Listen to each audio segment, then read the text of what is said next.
including a bunch of rule changes that are potentially coming. I was on a call with Dean Blandino, who does a great job for Fox as one of their rules officials. And there's some very interesting ones. One of them that is not going to get a lot of play, but I wanted to sort of bring up, low blocks are talking about being eliminated outside the tackle box down the field. What does that mean?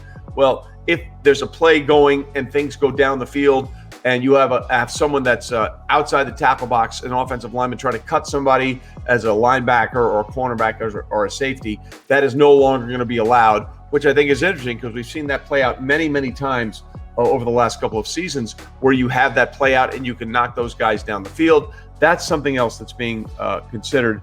But there's a couple of ones that are very interesting. And one of them is the 4th and 15 rule, which I find is really interesting. Instead of an onside kick, basically you can alert the officials before the try that you're going to do a 4th and 15. Basically,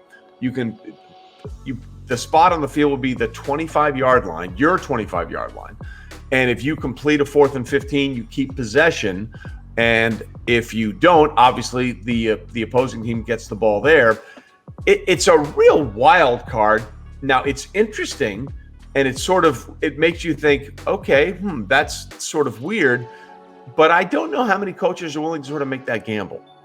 Yeah, I mean, why do they want to keep giving an advantage to the team that is behind? I mean, it seems that whether it's you can only put ratings, receivers in the box on an onside kick, receiver hands in the box up front for an onside kick. The team is winning. A team is basically played well enough to lead in the waning moments of the game. I don't understand why the league would institute rules that would put them at a disadvantage.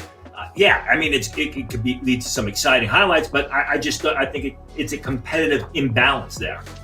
Yeah, I mean, it seems like sometimes we're sort of trying to make it a little more complicated than it is. For example, let's talk about the onside kick. In 2017, there were 8 successful onside kicks out of 48 attempted, a rate of 16.7%. In 2018, there were 4 successful onsides out of 48, 8.3%. In 2019, there were 6 out of 55, which was just under 11% or 10.9%. And then last year was the real outlier. There were 4 successful in 65 attempted, which was 6.2%. One of them was the Cowboys game. Was that against the Falcons? Is that what it was? Yeah, which was just an absolute meltdown. So that was really, really weird. And then there's overtime, right? We're all trying to figure out what to do with overtime and how this works. And that's always going to be discussed.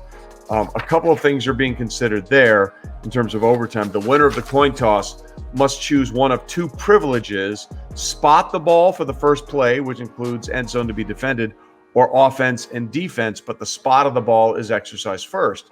Now, I get all of this, but to me, the idea, if you're going to change overtime, and I'm okay if you want to keep it the way it is, it's not my favorite, but if you want to keep it, let's just make it as simple as possible. Yeah. Each team gets the ball one time, and after that, you're on your own.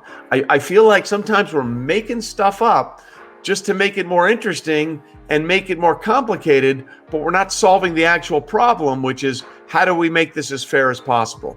I know it's not an exact comparison, Tony, but sometimes to me, the overtime rule in the NFL feels like if we go to extra innings in Major League Baseball and only one team gets to bat. How many people can actually explain the overtime rule the way it is now? If you get the ball first and you score a touchdown, game's over. But if you score a field goal, the other team. I agree with you. I mean, keep it simple. Keep it simple, stupid. The more complicated they make it, and granted, there aren't that many overtime games. But the more complicated they make it, the more they make it that people have to think about what's going on, figure out what's going on. I think that's more of a turnoff. I agree with you. Each team gets one possession, and then if it's tied after one possession, it's sudden death after that. Yeah, look, and I get it. People always say you can stop them, but my question always is, all right, then why does almost everybody take the ball? And there have been a few exceptions, I understand. Infamously, Marty Mornhinweg, when he was the Lions head coach, kicked into and took the wind in an outdoor game against, I think it was the Bears, when they were playing at Champaign-Urbana that year before a new Soldier Field was built. And in 2013, I think it was, when Peyton Manning set the touchdown record. There was a Broncos-Patriots game on a Sunday night, and Bill Belichick took the wind and gave up the ball because of the swirling winds at Foxborough, and turned out to be the case because of all people, Wes Welker muffed a punt. But my point is, outside of very few exceptions, if it's not an advantage to get the ball, why does everyone else say we want the ball?